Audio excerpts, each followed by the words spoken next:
Anak nakal ini berani-beraninya menyentuh kelopak mata harimau. Hanya karena harimau itu adalah ayah baptisnya. Berkat kasih sayang ayah harimaunya, anak nakal ini bahkan menjadikan ular sebagai hewan peliharaannya. Ayah kandung anak itu, Raja Bailing, pernah menyelamatkan nyawa harimau tersebut. Ia juga membesarkannya hingga menjadi Raja Harimau, Sanjun. Sebelum meninggal, Raja Bailing menitipkan anak laki-laki itu kepadanya. Sanjun dengan tegas mengundurkan diri dari dunia persilatan, dan menjaga desa tempat tinggal anak itu dari hari ke hari. Setiap hari ia berburu dan membawakan makanan lezat untuk anak itu. Saat berburu, temannya, burung gagaksi, akan membantunya mengawasi desa. Sejak Sanjun menitipkan anak itu di desa ini, semua binatang buas di sekitar desa telah lari ketakutan. Si menyarankan untuk pindah ke tempat lain.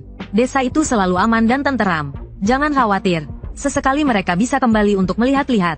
Sanjun juga merasa ia harus pergi berpetualang. Ia berencana mengantarkan makanan untuk anak itu terlebih dahulu.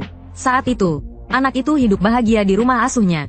Sanjun takut menakuti wanita itu, maka ia diam-diam meletakkan makanan di halaman. Lalu ia bersembunyi dan melihat anak itu bermain dengan gembira. Ia menatap semuanya dengan puas dan melamun. Tanpa disadari, perutnya keroncongan. Mereka pun merobek sepotong daging dan memakannya. Sambil makan, si menceritakan tentang klan Muke yang baru saja dimusnahkan. Tapi tidak ada yang tahu kekuatan mengerikan apa yang melakukannya. Tiba-tiba, Sanjun merasakan aura berbahaya. Matanya langsung memicing waspada dan memancarkan cahaya biru. Ia dengan cepat melompat ke atas tembok, dan bersiap siaga menunggu bahaya mendekat. Tak lama kemudian, beberapa hantu hitam putih mendekati desa. Mereka ketakutan dan lari setelah melihat tatapan tajam Sanjun. Namun, Sanjun dengan serius menyuruh Si memanggil klan Serigala Biru untuk meminta bantuan. Karena yang memusnahkan klan Muke kemungkinan adalah orang yang mengendalikan hantu-hantu itu. Tiba-tiba terdengar tawa tajam dari puncak gunung yang jauh. Terlihat dua sosok yang bukan manusia sedang memperhatikan Sanjun. Sanjun tahu betul bahwa tujuan mereka adalah anak berambut putih, Alan. Pria pendek itu mencibir dan mengejek kesetiaan Sanjun kepada mantan tuannya. Detik berikutnya, ia melepas topi jeraminya dan menunjukkan wujud aslinya sebagai musang kuning. Di bawah kendalinya, hantu-hantu itu langsung merasuki tubuh para harimau. Sekelompok harimau yang dikendalikan keluar dari hutan. Di antara mereka, terdapat pemimpin klan Muke, teman lama Sanjun. Sanjun menghadapi teman lamanya dan harimau lain yang kehilangan akal sehatnya. Ia teringat pesan terakhir tuannya sebelum meninggal untuk melindungi Alan. Dengan tekad bulat, ia memutuskan untuk bertarung melawan harimau-harimau yang dikendalikan itu. Ia tidak akan membiarkan mereka memasuki desa. Dengan satu cakar, ia memenggal kepala seekor harimau. Ia melompat dan terbang di atas dua ekor harimau, dan menginjak kepala mereka ke tanah. Dengan keyakinan untuk memenuhi amanah tuannya, Sanjun semakin bersemangat bertarung. Ia berhasil menghentikan serangan para harimau. Ia memanfaatkan kesempatan itu untuk menginjak seekor harimau di tanah, dan merobek hantu yang merasukinya dengan mulutnya. Beberapa harimau yang memiliki kemauan kuat mulai sadar. Sanjun menyuruh mereka lari sejauh mungkin dan menunggu matahari terbit. Dengan begitu, hantu yang merasuki mereka akan menghilang. Harimau-harimau bodoh itu dengan bingung bertanya mengapa musang kuning itu memperkuat kendalinya, dan mereka dibunuh oleh teman-teman mereka yang dirasuki hantu. Mata Sanjun langsung dipenuhi amarah. Dalam sekejap, ia membunuh beberapa harimau yang sedang lengah. Ia meraung, tidak ada yang boleh melewati tembok ini. Kedua makhluk itu menyaksikan pertarungan antar harimau dari kejauhan dengan gembira, terutama musang kuning yang mengendalikan hantu-hantu itu. Tiba-tiba, matanya memerah dan ia memperkuat kekuatan hantu-hantu itu. Sanjun langsung dikepung oleh sekelompok harimau. Ia berada dalam situasi yang sangat tidak menguntungkan. Beberapa harimau berhasil memasuki desa, dan mencari anak laki-laki itu. Ibu angkat Alan menyembunyikannya di dalam peti. Tanpa sepengetahuannya, seekor harimau telah membuka jendela dan melihat anak laki-laki itu. Setelah musang menemukan anak laki-laki itu melalui harimau tersebut, ia dengan bersemangat memerintahkan harimau-harimau lain yang dikendalikannya untuk menyerang. Namun, pemandangan berikutnya membuatnya terkejut. Sanjun langsung mengalahkan harimau-harimau yang mengepungnya. Kata-kata Sanjun kepada musang membuatnya ketakutan. Setelah masalah malam ini selesai, aku akan memusnahkan seluruh klanmu. Marah dan takut, musang menjadi nekat.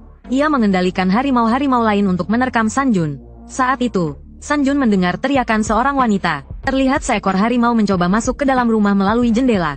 Sanjun tahu dia tidak bisa terus bertarung dengan mereka. Ia ingin segera bergegas ke desa untuk melindungi anak itu. Saat berlari ke desa, ia bertemu dua harimau yang menghalangi jalannya. Namun, aura Sanjun yang kuat membuat mereka mundur ketakutan. Tiba-tiba, terdengar suara gemuruh dari belakang. Seekor harimau besar merobohkan pagar. Itu adalah Muh, pejuang dari utara dan teman lama Sanjun. Sanjun tahu bahwa Muh yang dirasuki hantu menjadi lebih kuat. Ia mencoba menyadarkan Muh, tetapi tidak berhasil. Untuk melindungi anak itu, Sanjun terpaksa berhadapan langsung dengan temannya. Kedua harimau kuat itu saling menerkam. Sebagai Raja Harimau Hutan, Sanjun menghantam Muh dengan satu tamparan. Muh membalas dan hampir melukai Sanjun. Tiba-tiba, cakar Muh memancarkan cahaya biru keunguan. Jelas Musang telah memperkuat kekuatan hantu tersebut. Muh yang menjadi sangat kuat, menekan Sanjun ke tanah. Musang yang berada di kejauhan senang melihat mereka saling bertarung. Kyuer yang bertato 3 bekas luka penasaran dengan manusia yang dilindungi Sanjun. Musang ingat pesan Bai Mei untuk tidak membiarkan Kyuer tahu identitas anak itu. Ia pun mengarang cerita bohong. Sanjun bangkit, menggigit cakar Muh dan membantingnya. Lalu ia mencengkeram Muh dan mengarah ke hantu di lehernya. Setelah merobek kedua hantu dengan mulut dan cakarnya, Muh perlahan sadar. Ia bertanya pada Sanjun mengapa ada di sana. Sanjun memintanya untuk melihat apa yang tersisa di lehernya. Setelah itu, ia pergi mencari anak laki-laki itu. Kyuer yang melihat situasi memburuk, langsung melompat turun dari tebing. Setelah merobek hantu terakhir di tubuhnya, Muh ingat keluarganya dibantai oleh Kyuer dan menjadi marah. Ia merasakan aura mengerikan mendekat dengan cepat. Ia memperingatkan Sanjun akan bahaya. Sebuah batang kayu besar seperti anak panah terbang ke arah mereka. Serangan Kyuer yang mengerikan menembus tubuh Muh. Muh yang baru saja sadar, langsung terbunuh oleh Kyuer. Melihat ini, Sanjun meraung marah.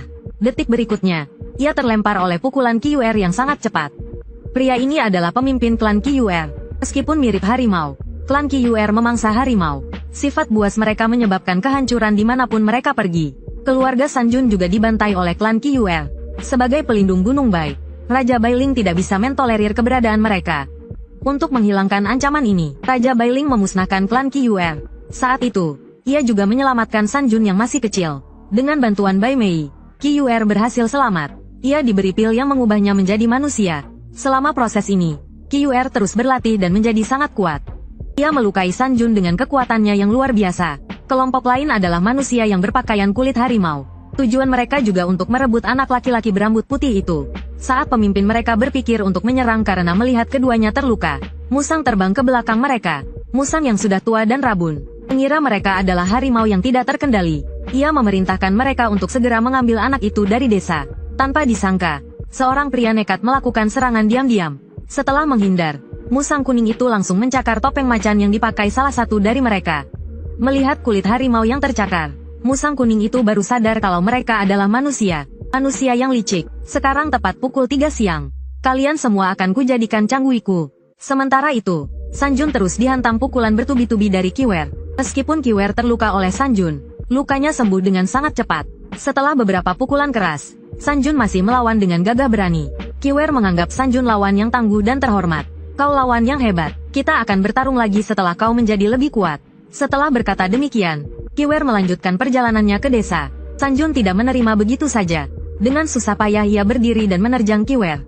Kyuer buru-buru menggunakan tiang kayu untuk menangkis serangan Sanjun. Namun, pecahan tiang kayu tersebut menusuk luka di lehernya. Jelas, Kyuer kesakitan, dan Sanjun menemukan titik lemah Kyuer. Menghadapi Sanjun yang gigih, Kyuer mulai frustrasi. Tangannya mengeluarkan api dan ia menerjang Sanjun.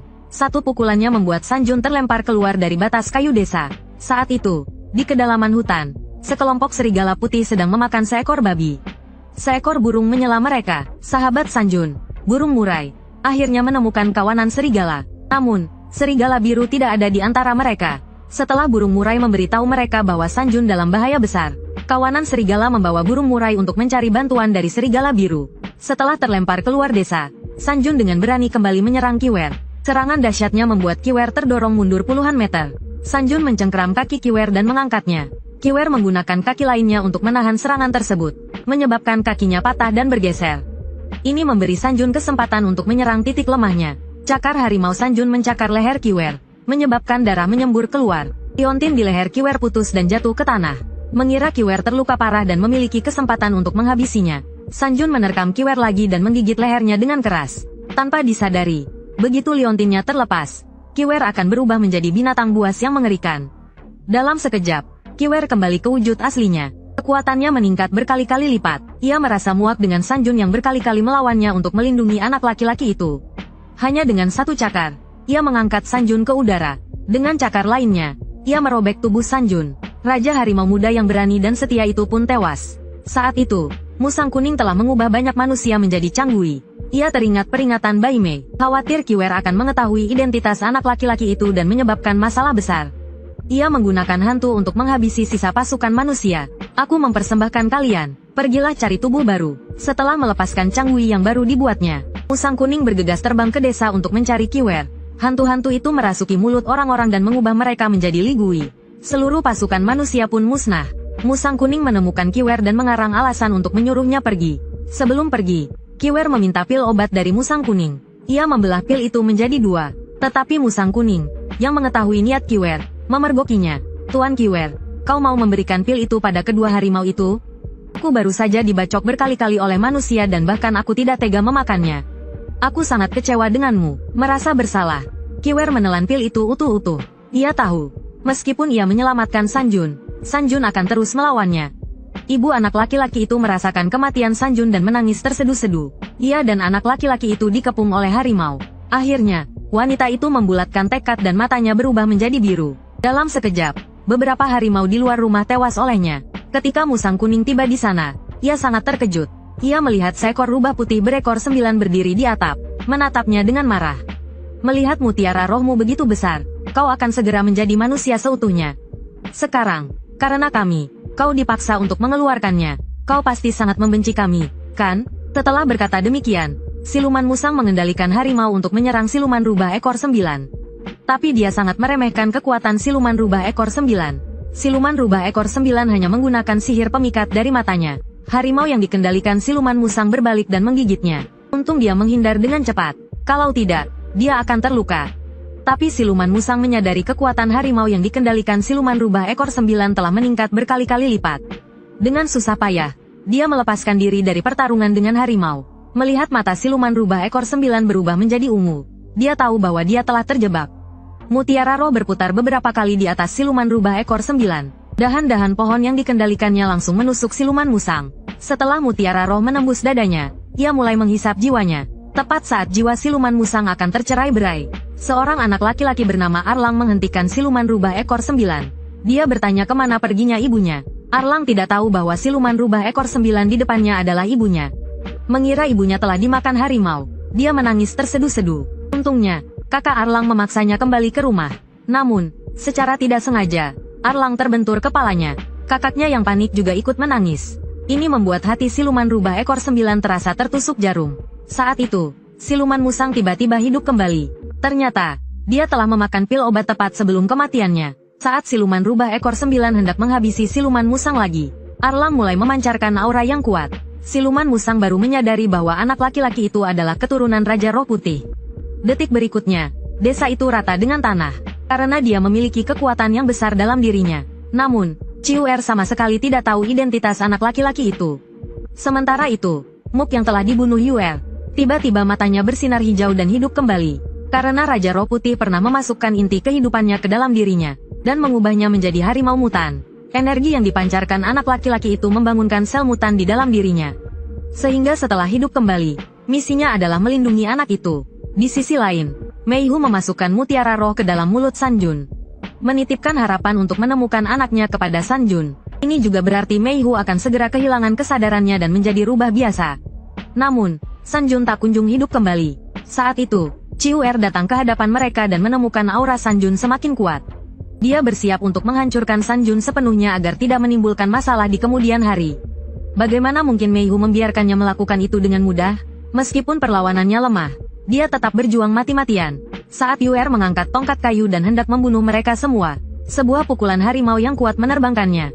Muk dalam wujud manusia harimau hanya dengan satu pukulan membuat Ciuer terluka parah. Lalu menginjaknya dengan kakinya. Dia kemudian mencari anak itu. Tetapi anak itu sudah menghilang. Muk kemudian menyalakan keenam matanya dan menemukan arah anak itu melalui auranya. Tanpa sepengetahuannya, setelah siluman musang siuman, dia membawa kedua anak itu pergi saat mereka bertarung. Saat ini, dia sedang bergegas kembali ke Gunung Merah untuk menyerahkan mereka kepada Raja Alis Putih. Yuer tahu jika Muk mengikuti aura itu ke Gunung Merah, seluruh Gunung Merah akan menghadapi bencana besar. Maka dia mengeluarkan 5 cambuk petir berturut-turut untuk mengikat Muk. Kemudian dia berubah menjadi wujud api. Muk ditahan oleh Ciuer yang diselimuti api. Melihat api di depannya, dia menutup matanya. Bayangan tuannya, Raja Roh Putih, muncul dalam pikirannya. Tuannya memberitahunya untuk mengendalikan api dengan kekuatan di dalam hatinya. Mop langsung memadamkan api, dan mencekik leher Ciuer. Ciuer malah berasap sendiri. Ciuer yang dibanting ke tanah memutuskan untuk bertarung sampai mati. Saat dia hendak mengeluarkan gelombang air, Mop memukulnya balik. Dia dihajar habis-habisan. Sanjun yang terbaring di tanah juga terkena serangan Mop. Tetapi serangan itu juga membangunkan kesadarannya. Setelah mengingat kembali hari-harinya bersama Raja Roh Putih, Sanjun akhirnya hidup kembali setelah menghilang selama beberapa episode. Saat terbangun, ia segera mengikuti Meihu ke tempat terakhir anak-anak itu menghilang. Namun, ia hanya melihat nenek anak-anak itu di sana. Nenek itu ketakutan melihat Sanjun hingga mulutnya berbusa. Melihat kejadian ini, penduduk desa mengira Sanjunlah yang mencelakai keluarga Ahong. Ini menjadi awal kesalahpahaman Ahong, suami Meihu, terhadap Sanjun. Di sini perlu dijelaskan hubungan antar tokoh. Meihu memiliki adik perempuan yang juga berekor 9. Anak laki-laki itu adalah anak dari adiknya dan Raja Roh Putih. Karena tidak menemukan anak laki-laki itu, Sanjun melampiaskan amarahnya pada Yuer. Yuer, yang baru saja dihajar Muke, kembali disiksa oleh Sanjun. Di sisi lain, Meihu menyadari bahwa musang kuning telah menghilang. Meyakini bahwa musang kuninglah yang membawa anak-anak itu, ia segera menghentikan Sanjun. Ia mengajak Sanjun untuk mencari anak-anak tersebut. Muke, yang tidak memiliki kesadaran diri, juga ikut bergabung dalam pencarian. Hal ini membuat Kiwer merasa diabaikan. Dengan licik, ia segera menyalakan api untuk menghalangi penyebaran aroma. Dalam perjalanan pulang, musang kuning bertemu dengan Abo. Abo ditugaskan untuk menggantikan musang kuning mengantar anak-anak ke Gunung Merah. Karena kecepatan larinya tak tertandingi. Dalam perjalanan, Abo bertemu dengan Ahong, suami Meihu. Ahong tidak menyadari bahwa putrinya, Abi, ada di dalam keranjang. Ia kehilangan satu-satunya kesempatan untuk menyelamatkan putrinya.